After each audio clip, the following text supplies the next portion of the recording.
tarde, boa noite, bom dia, em primeiro lugar, né? Eu sou o Novaes e mais uma vez estamos aqui para tratar sobre algum assunto de seu interesse. E hoje nós vamos falar de um tema muito interessante chamado os dois lados da depressão. A depressão, como todos sabem, é vista, de uma forma geral, pelas pessoas como um mal orgânico, né? Que atinge uma multidão incrivelmente grande nesse nosso universo. E é algo complexo porque ela é tratada geralmente materialmente falando, né? Na parte física, na parte material. Mas isso vai muito mais além. Eu já falei aqui no vídeo que eu não sou psiquiatra nem psicólogo. A gente, né, nós aqui da equipe do 144 mil Universo Paralelo, levamos para vocês essas informações com base em profissionais, né? E então nós vamos até a fonte e bebemos dela e compartilhamos com você. Como eu falei aqui, as pessoas são tratadas com medicações, né? E tomam determinados medicamentos, que eu vou tratar aqui ao longo do vídeo, ou tem outras formas também de tratar que não seja medicamentosa. Tem mudanças de hábitos, né? E essas mudanças de hábito podem causar um bem muito grande sem precisar tomar medicamentos. Mas como são várias camadas de atuação dessa doença, desse mal, tem pessoas que têm camadas mais leves. Muitas vezes, com mudanças de hábitos, pode ter aí uma resposta, né, clínica muito boa e a pessoa voltar ao seu, entre aspas, normal. Mas isso também pode levar a pessoa, dependendo do grau que está a depressão, a ter um tratamento aí concomitante, né, concomitante com a medicação. Mudança de comportamento e medicação. A medicação, como eu falei aqui no começo, é o lado material. Mas também tem um lado esotérico, né, o lado interno. Quando a gente fala que é esotérico, muitas vezes esse termo, as pessoas pensam assim, já vai falar de coisas fantasiosas em relação à espiritualidade. Não, gente, nós falamos esotérico, né, é para dentro, né, esotérico. Então, a doença tem o seu lado esotérico, né, que é a parte espiritual, parte da alma. E é necessário tratar dos dois porque ambos fazem o equilíbrio para nós. Não devemos estar muito em um e menos no outro, ou vice-versa. É necessário que nós, como já falo sempre aqui, né, falo com constância, usar o caminho do meio, como disse o Siddhartha Gautama, o Buda, ou qualquer outro ser iluminado que fale para você dessa forma, tá certo. O equilíbrio é andar entre, né, um lado e outro no meio, gerando ali a linha, né, de equilíbrio, onde nós podemos aí ter uma noção do que é bom e do que não é bom, ou seja, o que é ruim. Nós, como seres humanos, precisamos experimentar. Isso aqui já é, né, de boca ao ouvido, da árvore do bem e do mal, mas cuidado com a interpretação. Esse experimentar que a gente fala não é a pessoa ir lá e agir maleficamente, né, se tornar uma pessoa má. Não é isso que nós falamos aqui. A pessoa experimentar da árvore do bem e do mal é ter conhecimento, ter a ciência do que cada caminho produz de bom e de ruim. Se você pratica uma ação boa, você vai ver as consequências dessa ação. Muitas vezes você não vê na hora, demora. Mas se você pratica uma ação ruim, geralmente o efeito chega mais rápido, né? E o melhor é fazermos o bem. Então eu vou falar aqui uma frase de uma pessoa que eu, né, gostava de escutar quando eu era mais jovem, mesmo já na fase adulta, né? Alguns anos atrás, do Gasparetto, Luiz Antônio Gasparetto. Ele tinha um programa na Rádio Mundial e volta e meia vinha um ser chamado Calunga que falava com ele, né? O espírito de um escravo do passado, da época da escravatura. E esse ser de vez em quando soltava umas pérolas bacanas, né? Ele dizia assim, só o bem paga bem, só o bem paga bem, porque o mal paga mal, Gravem isso é importante. Como eu disse para vocês aqui, eu sempre estou repetindo algumas coisas do passado nosso, porque é sempre bom trazermos para o presente algumas pérolas do nosso passado, né? Porque quem está chegando agora não sabe do que nós estamos falando. Então nós queremos atualizar de alguma forma, por isso que nós falamos assim. Então nós aqui bebemos de diversas fontes. Gostamos do catolicismo, das pessoas evangélicas, gostamos do budismo, né? Gostamos da eubiose e tudo que ensina. Nós cessamos e pegamos as partes boas, né? Queremos sempre estar separando o joio do trigo, porque tudo tem dois lados. Então nós aqui queremos sempre aproveitar o lado bom, positivo, para levar para vocês. Nós não temos acepção de religião nenhuma aqui. Por isso que nós falamos aqui do Luiz Antônio Gasparetto, eu particularmente e vários da minha equipe simpatizamos muito com o trabalho dele e damos parabéns pela carga, né, de informações que ele passou em seus programas. O Luiz Antônio Gasparetto, a Zíbia, né, que é a mãe dele, e a família Gasparetto, eles são todos assim bastante espiritualizados, espiritualistas, né? Não quero entrar em mérito de problemas nenhum que eles possam ter tido no passado, isso não me interessa, né? O que interessa aqui é falar da parte boa que cada um tem para oferecer. Então vamos falar da parte boa. Voltando ao tema, né, que vai falar sobre os dois lados da depressão, nós temos algumas imagens que vamos passar na sequência e eu vou fazer aí, enquanto as imagens passam, a narrativa, né, de cada pergunta e eu darei a resposta em seguida com a imagem passando na tela. A primeira pergunta será: bullying ou chantagem emocional? O bullying é um fator que desencadeia em cada pessoa reações das mais variadas. Há pessoas que tiram de letra, mas há outras que levam muito a sério e se atormentam com as provocações, entrando em um quadro depressivo severo.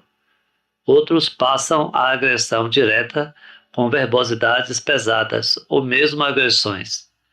Ainda há um fator de chantagem emocional, que encurrala a pessoa em um labirinto de ideias a seu respeito, criados por outra pessoa que conhece a vulnerabilidade da personalidade da vítima, tenta tirar vantagem da situação para não espalhar algo constrangedor a seu respeito. Acontecimentos marcantes na vida. A perda de um emprego ou de uma posição social considerada importante, o término de um relacionamento, um investimento que gerou prejuízo, pessoas que se vão em acidentes, etc. Esses fatores mexem com o emocional das pessoas, desencadeando uma profunda depressão que demora a ser superada e muitas vezes deixam sequelas emocionais, onde a pessoa fica apática e perde o interesse em coisas que antes davam valor. Doenças graves e crônicas. Quando a pessoa descobre através de exames rotineiros que tem uma doença grave, ela pode ter um choque emocional muito intenso e passa a não demonstrar mais afetividade, tornando-se frio e pessimista. Outros não acreditam que aquela situação aconteceu com ela, negando que tem aquele problema. Pessoas com doenças crônicas, que requer constantes manutenções, podem apresentar um quadro de neurose muito profundo, vendo que a situação se repete constantemente e o quadro não se altera para melhor, elas mergulham em uma profunda depressão e desejam até parar o tratamento, desistindo de viver. Alterações hormonais. O fator hormonal está presente no nosso dia a dia desde quando nascemos. As diversas transformações que em algumas pessoas são comuns, em outras desencadeiam reações inesperadas, levando o indivíduo a se sentir diferente como se fosse um alienígena no meio social em que vive. Quando o jovem começa a entrar na puberdade, diversas alterações são percebidas. Pelos surgem em áreas que antes não tinha. Glândulas mamárias em desenvolvimento. Mudança de voz. Pode aparecer cravos e espinhas. A menina começa a usar sutiã, absorvente. Pode aparecer aí tendências para o aumento de peso E essas alterações podem incomodar seriamente pessoas que não as aceitam ou que as transformações chamem muito a atenção dos outros. E isso pode passar a incomodar demais. Uso de remédios. O uso constante de medicamentos receitados pelo médico pode controlar os sintomas de uma determinada doença, mantendo as funções orgânicas mais ou menos estáveis. Mas, por outro lado, elas mexem com o metabolismo do indivíduo, provocando enjoos, reações cutâneas, queda de cabelo, perda de paladar, gosto estranho na boca, entre outros. Esses fatores podem desencadear uma reação depressiva no paciente e deixá-lo prostrado. Depressão na gravidez. Muitas mulheres desenvolvem a depressão durante a gravidez, devido a uma série de fatores, entre eles a mudança de seu organismo durante o desenvolvimento do bebê no útero. Seu corpo vai se ajustando à medida que a barriga cresce. Pressão na bexiga, constantes enjoos, medo do parto, ansiedade, crescimento das glândulas mamárias, falta de apoio do cônjuge, lembranças de traumas do passado, discussões familiares, falta de paz de espírito, insegurança, deficiência de vitaminas para o período de gestação, etc. Depressão pós-parto. Nas 4 primeiras semanas após o parto, a mulher poderá desenvolver a depressão pós-parto, influenciada pelas transformações hormonais decorrentes do término da gravidez. Isso causa em algumas mulheres diversos transtornos psicológicos, podendo causar irritabilidade, choro frequente, sentimentos de desamparo e desesperança, diminuição da energia e motivação, desinteresse sexual, transtornos alimentares e do sono, ansiedade e sentimento de incapacidade de lidar com situações novas são emocionalmente potencializadas. Depressão na adolescência. A depressão na adolescência é muito comum justamente porque é um momento no qual o jovem sofre tanto com fatores internos de autoestima e autoaceitação, como também com todos os outros fatores externos. Devido a intensas transformações hormonais que o jovem enfrenta nesse período, passando por pressões sociais, situações novas e sofrem com variações de humor e crises emocionais. É um período similar a uma montanha-russa de emoções, altos e baixos, e isso pode levá-lo a uma profunda depressão justamente por não saber lidar com essa carga de emoções associada à sua nova fase de vida. Depressão infantil. Apesar de não ser divulgada com mais interesse, a depressão infantil existe e os pequenos podem ser afetados por esse transtorno psicológico, chamado por especialistas como mal do século, da mesma forma que jovens adultos e idosos. Por ainda não saberem se expressar, torna-se ainda mais difícil chegar a um diagnóstico preciso da doença. Apesar dos obstáculos para identificar o transtorno, a questão é muito séria e não pode ser negligenciada. O distúrbio, se não tratado corretamente, pode causar graves prejuízos ao desenvolvimento integral da criança e tornar-se um problema crônico na juventude e na vida adulta. Compreender o que significa a depressão infantil, saber quais são os sintomas mais comuns, as formas de tratamento e como a família, em parceria com a escola, pode ajudar as crianças é de suma importância. O que é depressão infantil? Antes de mais nada, é necessário compreender que a depressão infantil é um transtorno mental que vai muito além de episódios comuns e temporários de tristeza. Ao contrário, ela é classificada como um distúrbio orgânico sério, derivado de fatores integrados ou não, de ordem psicológica, biológica e social. Sendo assim, as suas causas variam, entre elas destacam-se predisposição genética, traumas advindos de situações de abuso, convívio familiar conflituoso, eventos estressantes, complicações durante a gestação, problemas no sono, outras patologias e até traços da personalidade da própria criança. Vale dizer que episódios de depressão na família aumentam consideravelmente as chances de desenvolvimento da doença, principalmente se os pacientes forem o pai ou a mãe. Além disso, a acumulação das circunstâncias e vivências acima citadas também amplia o risco e pode desencadear agravamentos no quadro sintomático. É comum a existência de transtornos associados à depressão infantil, principalmente ansiedade, déficit de atenção e hiperatividade.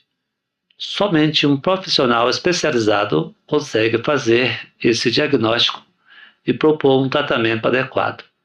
Quais são os principais sintomas? Apesar de haver semelhança em relação aos sintomas de depressão em alunos, tais como humor deprimido de maneira persistente, perda de energia e interesse, isolamento social e comprometimento das atividades ocupacionais, os pequenos dão alguns indícios mais específicos de sofrerem com a doença. Como apresentam mais dificuldade para compreender e nomear as próprias emoções, o sofrimento psíquico costuma ser somatizado, manifestando-se de maneira física ou por meio de mudanças bruscas de comportamento. É importante frisar que os sintomas variam de acordo com a faixa etária e, consequentemente, com a capacidade cognitiva da criança. De modo geral, as manifestações mais comuns de depressão infantil são sono instável, irritabilidade, alteração nos hábitos alimentares e no peso, sofrimento na hora de se separar dos pais, reclamações ou birras constantes, cansaço, fadiga ou apatia, hipoatividade, fala vagarosa ou tom baixo, respostas monossilábicas e ausência de expressão, hiperatividade, dificuldade de concentração, ansiedade, distração, etc. Choro excessivo, medo frequente ou pânico, retraimento social e fobia escolar, sentimento de rejeição, descuido pessoal e corporal, queixas de dor física, problemas de memória, aparecimento de manias ou tiques, extrema obediência, falta de vontade de brincar e socializar, queda no rendimento escolar, pensamentos expressos por meio de fala, escrita ou desenho recorrente de morte ou suicídio. Tratamento: psicoterapia infantil. Os profissionais dessa área irão tratar deste transtorno usando as ferramentas do universo lúdico, como brincadeiras, principalmente forma de expressão da criança. É comum que os terapeutas se comuniquem com ela por meio de massinha de modelar, jogo de tabuleiro e desenhos, também fantoches, história, etc. Por outro lado, a participação da família em todo o processo terapêutico faz muita diferença nos resultados. Afinal, são essas as pessoas que mais convivem e melhor conhecem a personalidade e comportamento das crianças. Certamente, o emocional infantil. Sendo assim, o compromisso da família e dos educadores de reavaliar suas próprias condutas e estabelecer relações e hábitos mais saudáveis também é uma parte essencial do tratamento. Dentro deste conjunto, há procedimentos adotados pelos profissionais desta área que direcionará o tratamento por fases. Síntese. Vimos nessa série de situações da vida as diversas fases em que a depressão age no indivíduo em todas as fases de sua vida. É possível que cada um de nós possamos ter atravessado uma fase de depressão sem nos dar conta que ela estava presente e passou desapercebido. Mas existem casos de depressão em que os sintomas ficam camuflados e as pessoas seguem à risca as tendências que esse mal suscita na mente. E isso pode provocar sérias tragédias na sociedade e qualquer um poderá se tornar vítima em potencial, podendo ser agredida ou algo ainda pior. Como existe a polaridade, nós falamos do lado físico. Existe também o lado espiritual. Seres negativos se unem a essas pessoas com transtornos depressivos e, aproveitando do distúrbio que elas possuem, usa-as como joguete para potencializar o mal que essas forças desejam praticar. Espiritualizar-se significa discernir dentro de si o que é verdadeiro do seu próprio caráter, ou o que está sendo induzido por uma força externa. É de suma importância a contraparte espiritual. O ser que se conhece bem consegue separar o joio do trigo e discerne, ainda que precariamente, mesmo quando acometido da depressão, que é melhor ficar neutro. Uma pessoa espiritualizada pode ter depressão como qualquer outra, mas, porém, com uma significante diferença. Ela sabe o que está lhe afligindo. Então, com essa condição, ela se defende melhor desse grande mal, e o que seria difícil para uma pessoa não espiritualizada se torna mais suave para uma pessoa com a capacidade espiritual desenvolvida. E o tratamento é muito mais rápido e eficiente, pois encontra terreno apropriado para a cura acelerada e eficaz. Conhece-te a ti mesmo e conhecerás a teu Criador.